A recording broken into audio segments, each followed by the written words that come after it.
እስራኤል በኢራን ላይ የከፈተችው ዘመቻ መቋጫው ምን ይሆን? ባለፈው አርብ እስራኤል ያልተጠበቀ ጥቃት በኢራን ከከፈተች በኋላ ጠቅላይ ሚኒስትሯ ቤንያሚን ኔትንያሁ ለኢራናውያን በቀጥታ መልእክት አስተላልፏል። በእንግሊዝኛ ቋንቋ ባስተላለፉት መልእክት ጨካኝና ጨቋኝ የሆነውን አገዛዝ ለመቃወም ጊዜው እንደደረሰ ተናግረዋል። የእስራኤል ወታደራዊ ተልዕኮ ነፃነታቸውን እንድትቀዳጁ መስመር መጥረግ ነው ብለዋል። የእስራኤልና ኢራን ወታደራዊ ፍጥጫ እየተጋጋለና የጥቃቱ መጠን እየሰፋ ባለበት በዚህ ሰዓት ብዙዎች የእስራኤል እውነተኛ የመጨረሻ ግብ ምንድነው ብለው እየጠየቁ ነው። በመጀመሪያው የጥቃት ቀን ኔትንያሁ እንዳሉት እስላማዊ አገዛዙን የኒውክሌርና የባላስቲክ ሚሳኤል ስጋት በቀላሉ መቋጨት ብቻ ነው ወይስ የኢራንን የኒውክሌር መርሃ ግብር መቆጣጠር የሚያስችለውን የቴህራንና የዋሽንግተንን ንግግር ማደናቀፍ አሊያ ደግሞ ለኢራናውያን የነጻነትን መንገድ በመጥረግ የኢራንን ሃይማኖታዊ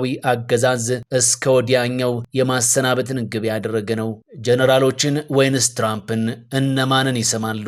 የእስራኤል የረጅም ዘመን ጠቅላይ ሚኒስትር በፖለቲካ ህይወታቸው የኢራን እስላማዊ ሪፐብሊክ በዓለም ላይ የደቀነውን አደጋ ማስጠንቀቅ የግላቸው ተልዕኮ በማድረግ ይታወቃሉ። የአሜሪካ ፕሬዝዳንቶችና የኔትንያሁ ጀነራሎች ባለፉት ዓመታት ከአንድ ጊዜ በላይ በኢራን የኒውክሌር ጣቢያዎች ላይ ወታደራዊ ጥቃት እንዳይፈጽሙ ስለመከልከላቸው ይነገራል። የአሜሪካው ፕሬዝዳንት ዶናልድ ትራምፕ ባለፈው ሳምንት ለተጀመረው ጥቃት ፍቃድ አለመስጠታቸውን ተናግረዋል። ይሁን እንጂ ኔትንያሁ የተሰጣቸው የተጠንቀቀ ቢጫ መብራት ጥቃቱን ለመፈጸም በቂ ሆኖ አግኝተውታል። አንድ የምዕራባውያን ባለስልጣን የእስራኤል ዋነኛ ግብ የኢራንን የኒውክሌር መርሃ ግብር መስበር እንደሆነ አስምረዋል።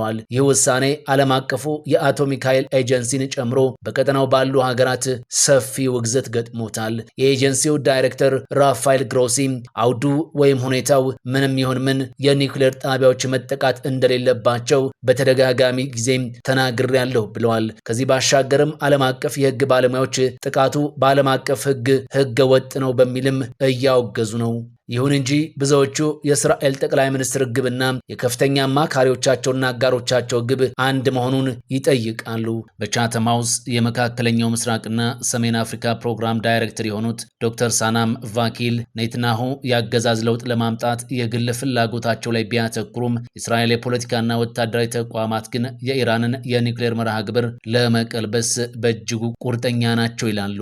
ሁለተኛው ግብ የኢራንን የኒውክሌር መርሃ ግብር ለመቀነስ ለማሳካት ከባድ ቢሆንም በተወሰነ ደረጃ ሊሳካ ይችላል የሚሉት ባለሙያዋ የመጀመሪያው ግን የአገዛዝ ለውጥ በአጭርና በተጋጋለ ግጭት ለማሳካት ፈታኝ ነው ሲሉ አክለዋል። ኔትንያሁ የእስራኤልን ጥቃት የህልውና ስጋትን ለመደምሰስ ቅድመ እርምጃ አድርገው ይመለከታሉ። ኒውክሌር ቦምብ ለማበልጸግ የኢራን መገስገስ በሳቸው አገላለጽ 90ኛ ደቂቃ ላይ ነው። ቴህራን መስመሯን እንድታልፍ አይፈቀድላትም የሚለው አቋማቸውን የምዕራባውያን አጋሮቻቸውም ይደግፉታል። ይሁን እንጂ የኔትንያሁ ሰዓት በሰፊው ጥያቄ ውስጥ ወድቋል። ኢራን በተደጋጋሚ የኒውክሌር ቦምብ ለመስራት መወሰኗን አስተባብላለች። ባለፈው መጋቢት የአሜሪካ ብሔራዊ ደህንነት ዳይሬክተር ቱልሲ ጋባርድ የደህንነት ባለሟሎች ኢራን የኒውክሌር ጦር መሳሪያ እየገነባች አለመሆኑን ይከታተላሉ ብሏል።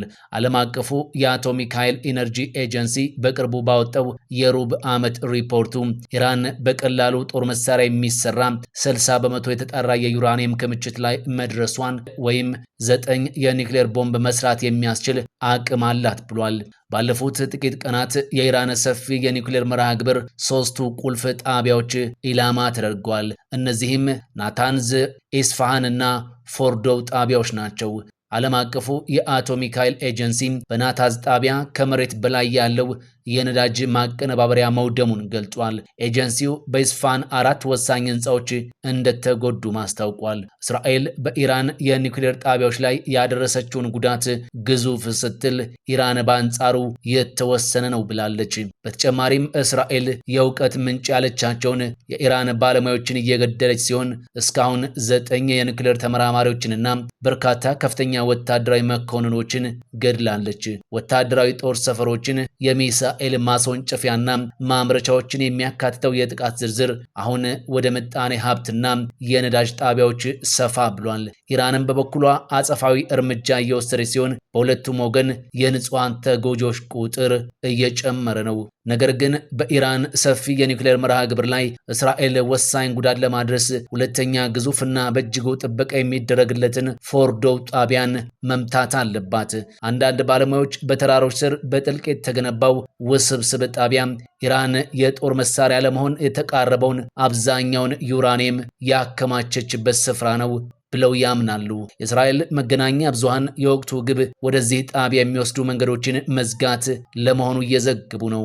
እስራኤል ተራሮችን መናድ የሚያስችል መሳሪያ የላትም። ነገር ግን የአሜሪካ አየር ኃይል ይህን መሳሪያ ታጥቋል። ኤምኦፒ በመባል የሚታወቀው ይህ መሳሪያ ኢላማዎችን ሰርስሮ መግባት የሚችል ቢሆንም ግዙፍ ጉዳት ለማድረስ ግን ለበርካታ ቀናት ድብደባ ማድረግ አለበት። የቀድሞው የአሜሪካ ባለስልጣንና በኮሎምቢያ ዩኒቨርሲቲ ማዕከል የዓለም አቀፍ ኢነርጂ ፖሊሲ ባለሙያ የሆኑት ሪቻርድ ሊከሰት ይችላል ብዬ የማስበው ኔትናሁ ወደ ትራምፕ ስልክ ደውለው ይህንን ሁሉ ስራ ሰርቻለሁ፣ ቤቱ ቦምቦች ስጋት እንዳይሆኑ አድርጌያለሁ፣ ነገር ግን የኒውክሌር መሳሪያ መርሃ ግብሩን ልገተው አልችልም ይላሉ ሲሉ ለቢቢሲ ተናግረዋል።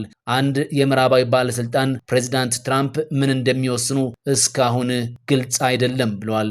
ፕሬዚዳንት ትራምፕ ወዲህና ወዲያ ማለታቸውን ቀጥለዋል። ባለፈው ሳምንት መጀመሪያ የኒውክሌር ንግግሩን ጥቃት እንዳያደናቅፈው እስራኤል ኢራን ላይ መዛት እንድታቆም ጥሪ አቅርበው ነበር። የእስራኤል ጥቃት ከጀመረ በኋላ ደግሞ ጥቃቱን በማሞካሸት ከዚህ የከፋ እንደሚመጣ አስጠንቅቋል። ጥቃቱ ኢራን እጇ ተጠምዝዞ ወደ ስምምነት ሊያመጣት ይችላል የሚል እምነትም አላቸው። እሁድ ዕለት ትሩዝ በተባለው ማህበራዊ ትስስር ገጻቸው ላይ በቅርቡ በእስራኤልና ኢራን መካከል ሰላም ይወርዳል፣ ብዙ የስልክ ልውውጥና ስብሰባዎች እየተካሄዱ ነው ብለዋል። የኢራን ተደራዳሪዎች በኦማን መዲና መስካት እሁድ ዕለት ሊደረግ ታስቦ የነበረው ንግግር እስራኤል ጥቃት እንደማትፈጽም ቴህራን እንድታመን የተደረገ ማጭበርበሪያ ነው ብለው ይጠራጠራሉ። አርብ ዕለት በእስራኤል የዘነበባት እሳት ቴህራን ያልጠበቀችው ነው። ለአንዳንዶቹም የጥቃቱ ጊዜ ወሳኝ ነው። አሁናዊ ውጥረቱ የመሳሪያ ክምችት፣ የዩራኒየም ማጣሪያና ሱፐርሶኒክ ሚሳኤል ብቻ አይደለም የሚል እይታ በቴህራን በኩል አለ።